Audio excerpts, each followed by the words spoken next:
Nɛgɛ kɛɲɛ 17 bɛ Lelehoi Ansango marabolo la ani 13 bɛ yan nɔ Washington DC Amérique faba kɔnɔ. A y'aw bisimila Mali kura kunnafoni kɛnɛ kan. An ka bi kunnafoni kumabaw o bɛna tali kɛ ninnu de kan.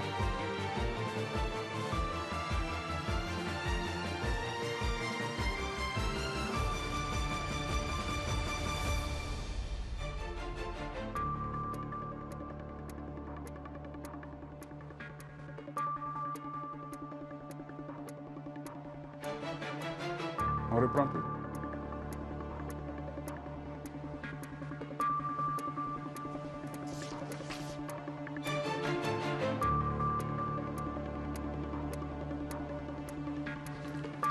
Ayo bisimila Mali kura kɛnɛ kan. Mali la colonel Assimi Goïta ale ye jamanadenw ni ɲɔgɔn cɛ jɛ ka fɔ ladilikanw bisimila min banna tɛnɛndon. A lajɛ senfɛ jamanadenw ye san damadɔ wɛrɛ ɲɛnɛda kɛ sɔrasi fanga ye ani fana ka colonel Assimi Goïta ka cɛbɔya o jamanatigisi kalataw nataw la. Jamanakuntigi ye a lasabati ka tugu ni ladilikan ninnu ko walasa u ka kɛ tiɲɛ ye ka sɔrɔ a ma fɛsɛfɛsɛ jabɔla fangabɔnda fiɲɛ sira fɛ n'o ye Facebook page. Malidenw ni ɲɔgɔn cɛ jɛ ka fɔ ladilikanw kosɔn n'o sɛbɛn bɛla sɛbɛn dira jamanakuntigi ma Mali fasodenw hakilinaw tɛ kelen a ko la. A dɔw fana y'u ka jaabi di VOA Banbara lasigiden Bamakɔ Mariam Kuyate ma. A kunnafoni an bɛn'o fana lamɛn. O fɔra transition kɔni kan o y'an kɔni hakilina ye mun na parce que an ka jamana sécurité kun tɛ yen bon Assimi nalen sécurité nana donc an bɛ fɛ hali n'a kɛra san 3 ye parce que déjà il a fait à peu près 3 ans encore donc hali n'a kɛra san 3 ye o ka fara ka fɛn kan fanga kan pour que jamana ka se ka sigi a ɲɛ 12 ma mɔgɔw ka se k'u ka taga ni ka segin kɛ Mali fantan 4 bɛɛ voilà i ye jamana Afrique kɔnɔ k'a bɔra ɲɔgɔn na a bɔra nɔgɔ la sɔrɔsiw de y'a kɛ voilà les démocrates là vraiment u bɛ fɛnw banaliser de parce que o mɔgɔw t'a la o mɔgɔw b'u ka intérêt de la bon jamana ko mɔgɔw bɛ jamana ka intérêt de la. Assimi bɛ cogo min Ala de bɛ Assimi sara Assimi nana Mali ta de k'a yanga faden jamanaw bɛɛ sanfɛ bi kɔni an bɛ Assimi ko de hali Assimi tora an kunna kuda ye a kana jigi bilen a ka d'an kɔni tiɲɛ na mais min yɛrɛ y'a gɛlɛma ye anw ye banabagatɔw ye a ka fura nɔgɔya ka balo dɔw nɔgɔya o kɔni o ka d'anw ye kalanko kɔni o ka yiriwa a ka bamanankan kalan k'o fɛnɛ don a la o ka d'an ye kojugu. Ne kelen ka faamuya la tiɲɛ yɛrɛ la nin kuma ninnu a bɛ i n'a fɔ ko tani ka segin de bɛ ka k'a kan ka caya parce que assise dɔ kɛra ka kɔrɔ an ma foyi ye a dun fɔra ko jamanadenw de y'o fana kɛ o dɔn o mun kɛra ka kɔrɔ an ma foyi ye parce que an y'a ye kuranko kuma a tani ka segin cayara a bɛɛ kɔnɔna na armée ko kuma min bɛ ka fɔ a dun fana kɛra kɔnɔna na jamana ka yiriwa ɲɛtaga ko min bɛ ka fɔ bɛɛ lajɛlen ye o kuma kelen de donc ni o kelen ni sigifɔ fɔra tuguni o jamanaden kelenw de fana bɛ wele ka taa sigi ka kuma kɛ jamanaden tɔw tɛ bɔ a kalama koyi caman tɛ bɔ a kalama koyi bɛɛ tɛ mɔgɔ dɔw de bɛ kɛrɛnkɛrɛnlen don a kama ka taa kuma kɛ an b'a dɔn bɛɛ da tɛ se ka don jamana ko kuma la ko an ka taa ɲɛfɔ dɛ nka a kan ka lajɛ ka yɛlɛmaw kɛ ni jamana kuma bɛ kɛ ka n'a lajɛ ka mɔgɔw bɔ ɲɔgɔn na quoi mɔgɔw bɛɛ de ye jamanadenw ye donc mun bɛ ka fɔ k'a fɔ ko mais mɔgɔ ma bɔ ɲɔgɔn na o wele bilala bɛɛ ma ah bon wele ka bila bɛɛ ma o ye wele bila bɛɛ ma kuma n'an fɔ de ye quoi awɔ kuma n'an fɔ de parce que ma hakɛ mun kan ka kɛ o mɔgɔw da dɔnnen don an k'an yɛrɛ ka kan dɔn an k'an yɛrɛ ka kan kalan a ka fisa ni walikan ye n'an y'o kɛ an bɛ bɔ jɔnya la quoi vraiment Assimi ka fanga ko a ka di anw ye dɔ ka bɔ balo la dɔ ka bɔ furasɔngɔw la dɔ ka bɔ gɛlɛya la kɛlɛ fɛnɛ Ala ka kɛlɛ ɲuman ban hɛrɛ la. N'i y'a jate minɛ processus a ko taara cogoya min na ka daminɛ commune na fo ka na national la vraiment a démarche a ye ne diya personnellement a ye ne diya tagabolo a ye ne diya maintenant résolution la ne kɔni y'a ye u ye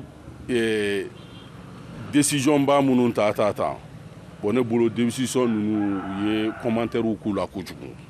commentaires kɛr'u la kojugu par exemple n'i ye thématique fɔlɔ yɛrɛ ta réconciliation paix bon vraiment résolution fila min b'olu kɔnɔ résolution fila ka ɲi u b'a fɔ o ma ko sécurité ni défense vraiment ne ma sɔn mun ye o la o ye k'a fɔ ko groupe armé ko kuma ne bolo groupe armé ko kuma tɛ yen c'est-à-dire c'est l'État jamana dɔrɔn de kan ka violence monopoliser c'est-à-dire violence kan ka to jamana de bolo jamana tɛ se ka violence partager ani mɔgɔ si cɛ. Samiya donda la maa minnu bɔra Burkina Faso kɛlɛw ɲɛ ka na Koro Mali la u caman b'a fɛ ka segin u ka sigidaw kɔnɔ. Burkina u bɛ wele ayiwa bila Mali o ni Burkina jamana faamaw ma. VOA Banbara lasigiden ka bɔ Koro n'o Tijani Wederago ale b'a kunnafoni lakalan ye. A bɛ waati jan bɔ lakanabaliya kɛra sababu ye maa kuma dogolen caman bɔra Burkina Faso ni Mali dancɛ duguw la ka n'u sigi Koro n'a nɔkan duguw la ka sabu kɛ dangare walew ale ni farinya tigilamaw ɲɛsiranya kama. O hukumu kɔnɔna na an wulila ka se u dagayɔrɔ dɔ ma Koro walasa an ka se ka u lahala dɔn. Bisimilali kɔfɛ a ye a kanu ka an ka ɲiningaliw jaabi. Hawa Romba an ka ale lamɛn. An bɛ fɛ ka se ka taa an ka sugu bɛn kɔnɔ. An ye su caman tagama walasa ka se Koro Mali kɔnɔ. An bɛ min fɛ o ye ka taa an ka so. An bɛ yan nin y'a kalo 4 ye. Walasa n'i y'a jateminɛ maa kuma dogolenw la musolakaw ni denmisɛnninw de b'u la minnu yɛrɛ caman ka dagayɔrɔ bɛnnen don kalansow ma gɛlɛya fanba b'u kan minnu yɛrɛ bɛ tali kɛ baloko ale ni jiko. Limata Warmɛ an y'ale sɔrɔ Koro dugudenni dɔ la Kiri ale kɔni sigilen bɛ kalanso in na yan yɔrɔ in na a b'a ka gɛlɛyaw fɔ. An bɛ lakɔliso in kɔnɔ yan nɔ a bɛ dɔgɔkun damadɔ bɔ jiko gɛlɛya o kɔni de bɛ an kan kosɛbɛ sabula an bɛ butɔn 20 litres an bɛ o ji san dɔrɔmɛ 2 nka o bɛɛ n'a ta ji yɛrɛ tɛ bɔli kɛ kuma dɔ la yɛrɛ ji yɛrɛ tɛ sɔrɔ hali ka se ka an ka tobiliw kɛ. Hali n'a sɔrɔ gɛlɛyaw bɛ muso kuma dogolen caman kɔni bɛ ka wuli ka jɔ kɛ sɔrɔ nasiraw fɛ i n'a fɔ jago ale ni fɛn wɛrɛw. Kaja Wederago ye misali dɔ ye ka bɔ sɔrɔ dugu la ka sigi Koro a ka fɔ la a cɛ kɔni tɛ ale de bɛ ka jagomisɛnninw kɛ walasa dayirimɛ bɛ se ka sɔrɔ cogo min na. Ne bolila ka bɔ an ka dugu la min tɔgɔ Soro. Yan nɔ n bɛ mangoro feere kɛ walasa k'an dayirimɛ sɔrɔ. Mangoro 1000 kan n bɛ se ka 200 tɔnɔ sɔrɔ o la. Tiɲɛ yɛrɛ la an mago bɛ dɛmɛ la. Ni kɛlɛɲɛbolila fɛn fɛn sigilen bɛ Mali kɔnɔna na u jigi b'a kan k'a fɔ ko jamana fila ɲɛmɔgɔw na fɛɛrɛ sigi sen kan walasa dɛmɛ ka kɛ ka ɲɛsin olu ma. Musa Wederago tun ye sɛnɛkɛlaba ye ka bɔ Sɔrɔ a bɛ wele kan kɛrɛnkɛrɛnnen lase Burkina Faso dunatɛmɛ fanga ɲɛmɔgɔ ma. An y'a mɛn k'a fɔ Burkina Faso dunatɛmɛ fanga ye dɛmɛ kɛ ka ɲɛsin sɛnɛkɛlaw ma mun yɛrɛ ka sari bɛ taa miliyari caman na. O hukumu kɔnɔna na an bɛ welekan kɛ ka ɲɛsin a ma a ka hakili to an maa kuma dogolen minnu bɛ yan nɔ. Ni maa kuma dogolen minnu bɔra Burkina Faso ne ka n'u sigi Koro n'a nɔkan dugu la dasumusumuniw kɔnɔna na i b'a ye k'a fɔ u caman ka hakilina de fɛɛrɛw ka se ka sigi hakaja ni samiya ɲɛkɔrɔla in na walasa u bɛ se ka sigi u bɔyɔrɔ la bawo u ka fɔla olu bɛɛ lajɛlen ye sɛnɛkɛlaw ale ni baganmaraw de ye. Samiya dun bɛ ka se k'a ma sɔrɔ Koro yan nɔ a n'a nɔkan dugu la dugukolo sɔrɔli ka gɛlɛn mun yɛrɛ bɛ tali kɛ sɛnɛko kan. Tijani Wederago VOA Banbara tɔgɔ la ka bɔ Koro.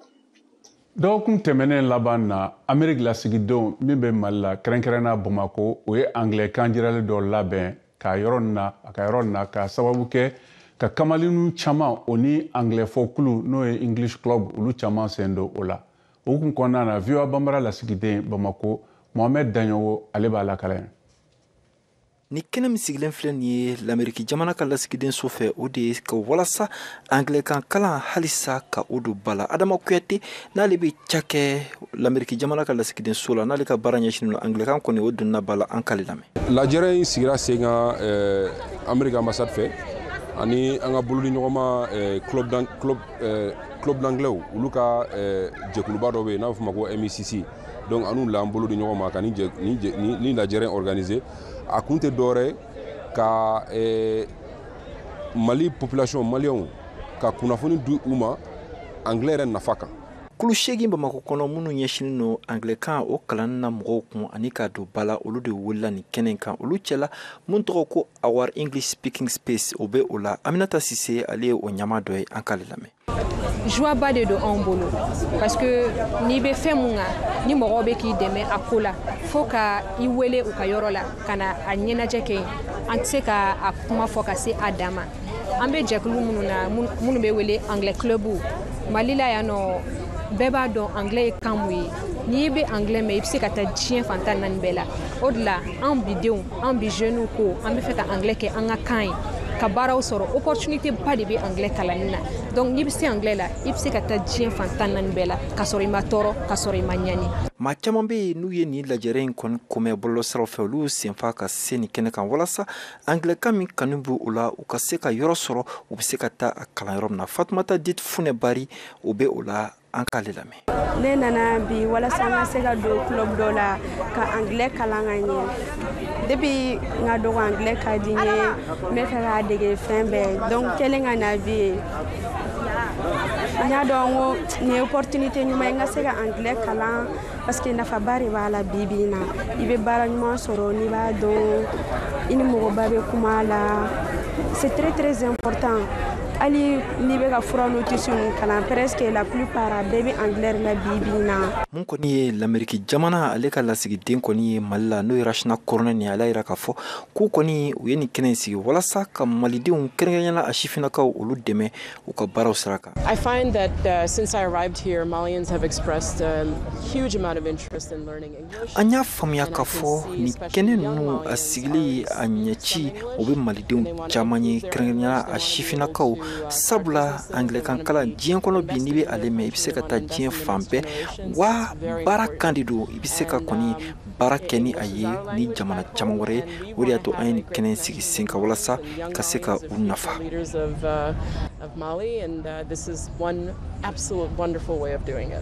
Ni lajɛrɛ in bolodalen filɛ nin ye États-Unis ambassade fɛ ka ɲɛsin kulu minnu n'olu bɛ anglais kan kɔni ka o don ba la Mali la o na kɛ sababu ye sifinnaka caman u ka anglais kan u ka se k'a dɔn u b'a kalan yɔrɔ min na ka se ka u yɛrɛ kɔni ɲɛnabɔ ni a ye Mali kɔnɔ ani Mali kɔ kan sabula bɛɛ b'a dɔn k'a fɔ bi anglais kan diɲɛ kɔnɔ ale de fɔlen don ka tɛmɛ kan bɛɛ lajɛlen kan. Mohamed Danyoko VOA Bambara tɔgɔ la ka bɔ Bamakɔ.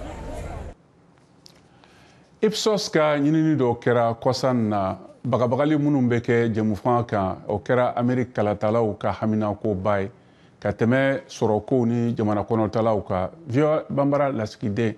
n'o ye Veronica Balderas Iglas ye tɔmɔni kɛ o ɲininiw jaabiw kan ni VOA Bambara kunnafonidila Kayatu Tarawele ale ka mana dɔ ye.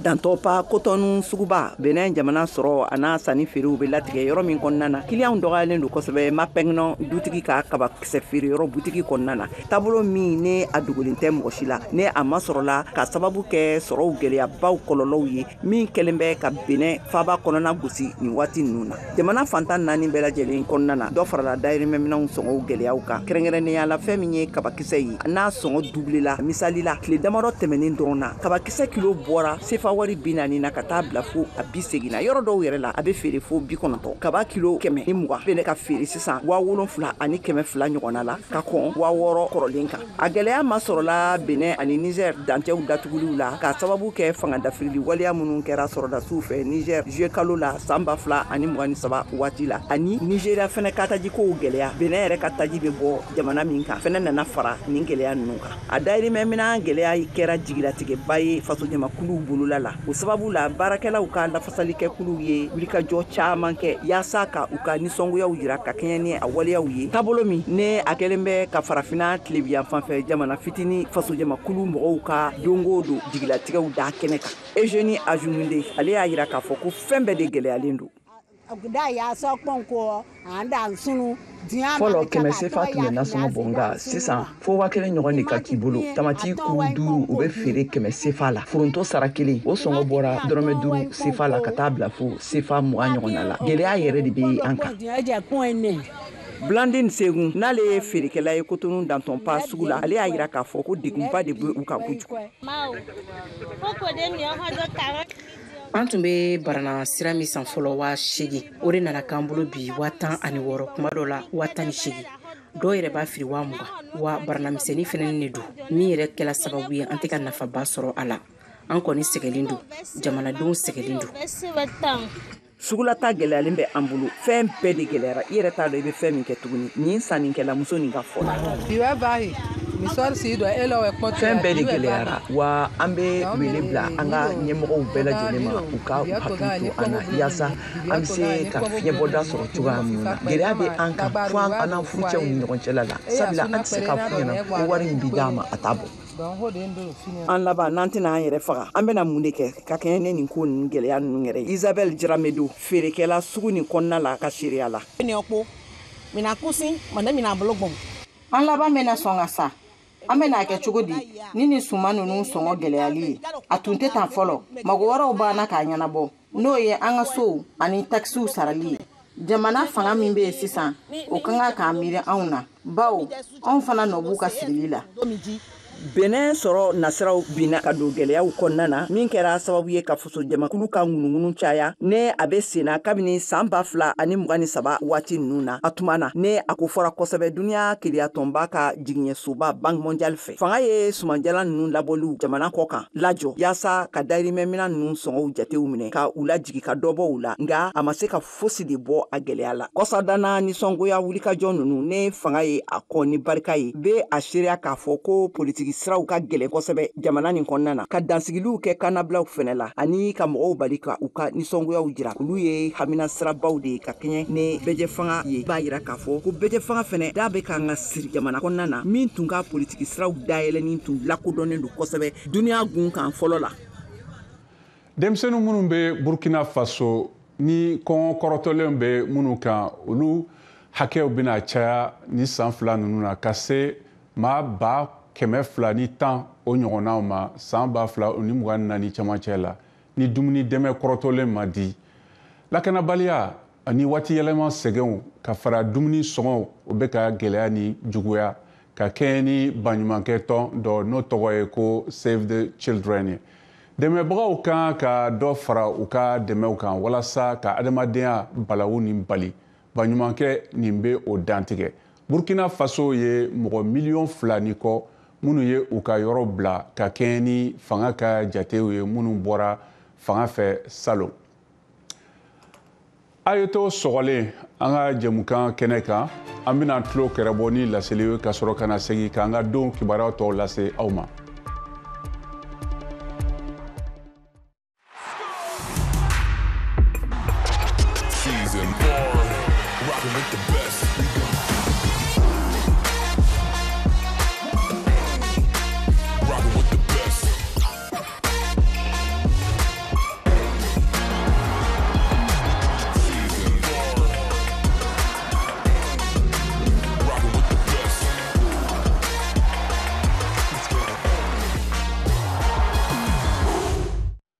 aw bɛ halisa VOA Bambara Malikura jɛmukan de kɛnɛ kan.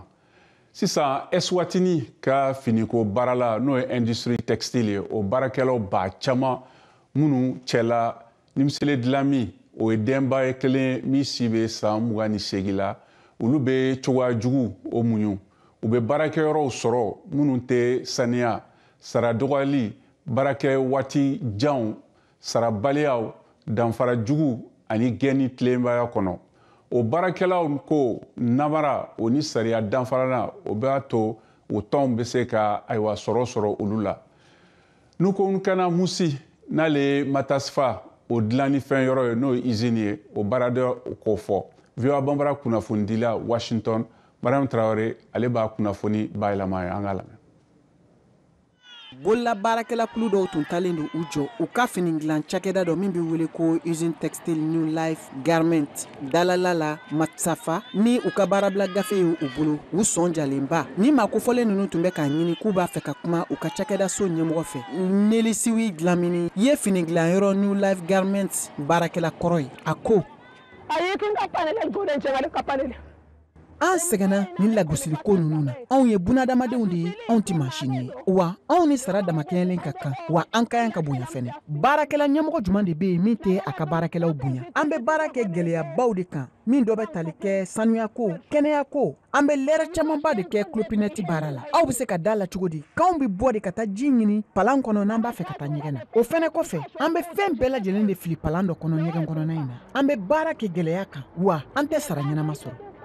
Saa mun bɛ bɛɛ lajɛlen kɔnɔ an bɛ baara min kɛ fini dilan kun kan hakɛ ka bon kosɛbɛ. Gulokiw minnu bɛ dilan Eswatini nafolo hakɛ bɛ taa jɔ san kɔnɔ fo dolari wari miliyɔn 20 ma. Dɛmɛbagakulu minnu bɛ jago sira fɛ an ka nin cakɛda so in na ye Afrique du Sud, États-Unis ani Royaume-Uni jamanaw de ye. Nka o yetaw bɛɛ lajɛlen kɔfɛ gɛlɛyaw bɛ nin baara in kɔnɔ min tiɲɛ dibilen don kosɛbɛ wa dɔ bɛ ka fara hakɛ kan. Bolola baarakɛla minnu bɛ finiw kala yan caman de bɛ baara kɛ gɛlɛya ni degun kɔnɔ ka fara sanuyabaliya kan wa u sara ka dɔgɔn kosɛbɛ. A mɔgɔ fanba bɛɛ lajɛlen bɛ lɛrɛ 12 de kɛ tile kɔnɔ baara la k'a sɔrɔ u ma farankan lɛri sɔrɔ n'o bɛ wele nansarakan na ko heure supplémentaire. Fidel Dlamini ye nin cakɛda kulu in ka baarakɛla ye min bɛ wele ko Fashion International. Den 3 de b'a bolo a tɛ furu la ale bɛ baara kɛ nin fini dilanyɔrɔ in na nin y'a san 19 ye wa a tɛ ka se k'a yɛrɛma sɔrɔ cogo si sɔrɔ nasiraw fɛ ka d'a kan a ka sara ka dɔgɔn. Fidel Dlamini ale min ko don ko an ye an ka jɔrɔnaw yira ni san damadɔ laban ninnu kɔnɔ ɲiningali min dɔ bɛ tali kɛ an ka saraw dɔgɔyali kan nka o ma se ka dɛmɛ fosi la na an ma o yɛrɛ de kɛra sababu ye ka dɔ fara an ka gɛlɛyaw kan. Gɛlɛya camanbaw de bɛ an ka nin baara in na an b'a fɛ ka min wuli ka bɔ yen. An tɛ se k'an denw bila ka taa ekɔlisow la k'a sabu kɛ an bɛ sɔrɔ min kɛ o hakɛ ka dɔgɔn kosɛbɛ walasa ka se k'an denw bila ka taa camancɛ kalansow la n'o ye lisew ye walima hali k'u bila ka taa sanfɛ kalansow la n'o ye kɔlɛji ani universitew ye. An bɛ nin baara in na dɔrɔn walasa ka se k'an ka sow sara ani ka fara an ka transport kan ka se ka taa baara yɔrɔ. An bɛ se k'o dɔrɔn de kɛ n'an ka sara ye. Nin fɛn fila kɔfɛ an tɛ se ka foyi wɛrɛ kɛ ni an ka sara ye tuguni bawo wari t'an bolo ka se k'an ka denbayaw dɛmɛ. Ni san damadɔ laban ninnu na baarakɛla minnu bɛ nin fini dilanyɔrɔ la camanba de tun bɔra ka nisɔngoya taama dɔw kɛ min ma kɔtigɛ. San 2019 waati a baarakɛlaw bɔra ka baara bilancari boloda kalo 1 ɲɔgɔn u ka hakilina welewelekan dɔ tun ye ko ka dɔ fara u ka saraw kan ani fɛnɛ ko k'u ka baaraw kɛcogo yɛlɛma. San 2021 nisɔngoya taamaba wɛrɛ kɛra a baarakɛlaw fɛ o sen fɛ u y'a jagoya ko siya woloma ni lagosiliwale minnu bɛ ka ta ka ɲɛsin u ma baara yɔrɔw kɔnɔ k'o ka dabila. A baarakɛlaw ka nin nisɔngoya taama sen fɛ min dɔ tun ye ko k'u ka hakɛw ɲini hali ni ka sɔrɔ ko gɛlɛya ani bagabagalikanw tun ka ca fo ka taa se karogɛlɛya wale dɔw ma u ka baarakɛla ɲɛmɔgɔ dɔw fan fɛ u ma sɔn k'u bolo jigin. An mago bɛ kɛnɛ kelen na labɔli kama an mago bɛ ka yɔrɔ dɔ sigi min kɔnɔ jɔn hɔrɔnyali jɛɲɔgɔnya josariya ani faranka fɔ ka bɛn bɛ labato ani janto bɛ kɛ o labatoli kan. O hukumu kɔnɔ an b'a ɲini ɲɛmadali k'ulu bolo fara 3 ka sigi fanga baara minisiriso la. Baarakɛlaw ye fanga mafilɛ dɛmɛbagaw y'an jigi tigɛ an kelen kɔ baarakɛlaw ye an ka kɛnɛ dɔ dabɔ baarakɛlaw baaradaw bɛna kɛ yɔrɔ min na ani fanga min ka baara ye ka sariya bonya o fana bɛ se ka kɛ sababu ye k'a yɛrɛ dalasigi kɛcogo kelen na ani k'a to baarakɛlaw k'u ka jɔsɔriya jabɔ kosɛbɛ. Ka kɛ ni wulikajɔ camanbaw ye min dɔ kɛra u ni baarakɛlaw ka minisiriso cɛ n'o ye ministère du travail ye cogo min na u bɛ se ka dɛmɛw sɔrɔ. Kunnafoniw y'a yira ko nin minisiriso min sigilen don baarakɛlaw ka hakɛ kunna banna u ka laɲini bɛɛ lajɛlen ma wa fɛnɛ ko baarakɛlaw ka minisiriso ma sɔn ka bɔ ka kumaɲɔgɔnya kɛ min bɛ tali kɛ u ka gɛlɛyaw kan nka ka kɔn o ɲɛ. Kulu dɔ sigira sen kan min bɛ wele ko commission de conciliation ni olu ka baara dɔ tun bɛnna kumaɲɔgɔnyaw ma n'o bɛ wele ko CEMAC. Olu minnu ni jamana fanga bolo tun bɛ ɲɔgɔn bolo ani ka fara baarakɛlaw ka minisiriso kan ko ka se ka fɛɛrɛw ɲini ka dɛmɛ don u ka hakilinaw fan fɛ baarakɛyɔrɔw kɔnɔna la walasa dɛmɛ bɛ se ka don kumaɲɔgɔnya nasiraw fɛ cogo min na baarakɛlaw ani baarakɛla ɲɛmɔgɔw ni ɲɔgɔn cɛ. Ko min nafa bɔli kɛlen don gɛlɛya ye nin waati in na baw k'a koɲɛ laɲini lakɛɲɛlen tɛ baarakɛyɔrɔw kɔnɔna la n'o dɔ kan ka tali kɛ baarakɛlaw ka hakɛ bonyali kan ka fara baarakɛlaw ka sariyasenw dalakɛɲɛli kan. O y'a to nin kulu min n'a bɛ wele ko commission ye kunnafoniw lase ko u bɛna u ka wulikajɔ dɔ fara o fanga kan ko walasa ka se ka hakilinaw ta gɛlɛya minnu bɛ bololabaarakɛlaw ka koɲɛw kan ka fara kunnafoniko nasiraw kan ɲɛ ka se ka sɔrɔ o la. Nin tun ye VOA ka kunnafonidila Nokukaya Musi ka laseliw ye ka bɔ Eswatini faaba kɔnɔ Matshafa.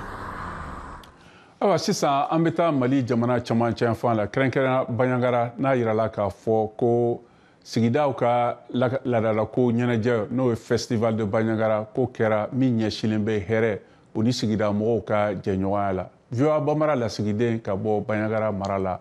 Tijani Wederago a bɛ lakale an k'a lamɛn.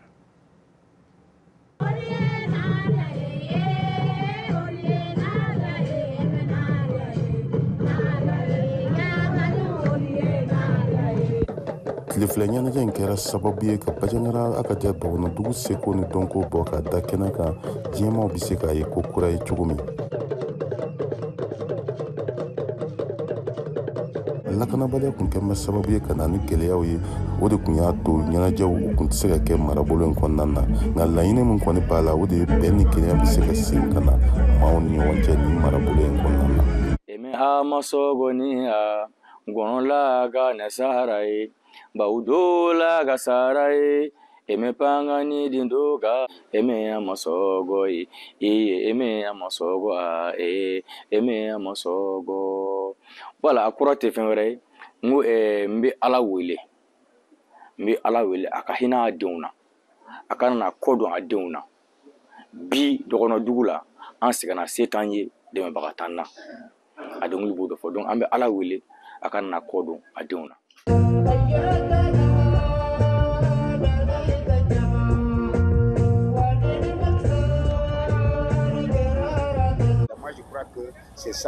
Artisi fara ɲɔgɔlɔnbɔla kan bɛɛ lajɛlen kɔni bɔra k'i ka seko ni damayira yira walasa bɛn ni kelenya bɛ se ka sinsin kokura ye Bajangara marabolo kɔnɔna na.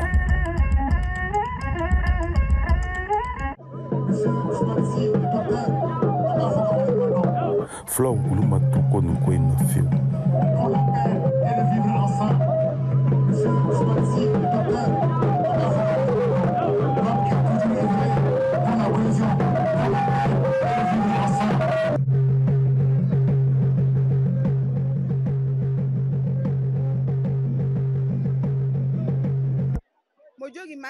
Tiɲɛ yɛrɛ la n b'a ɲini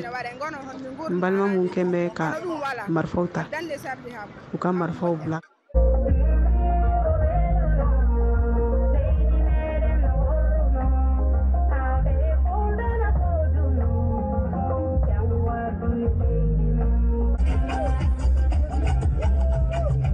Seko ni dongo kanuba fɛn fɛn kun bɛ kɛnɛ in kɔnɔna na a bɛɛ lajɛlen kɔni ye nimisiwasa sɔrɔ. Nisɔndiyara kosɛbɛ yɛrɛ de sabula ni festival in diyara kosɛbɛ yɛrɛ de nin bɛ se ka kɛ sababu ye k'an ka kɛlɛw ban jamana kɔnɔ.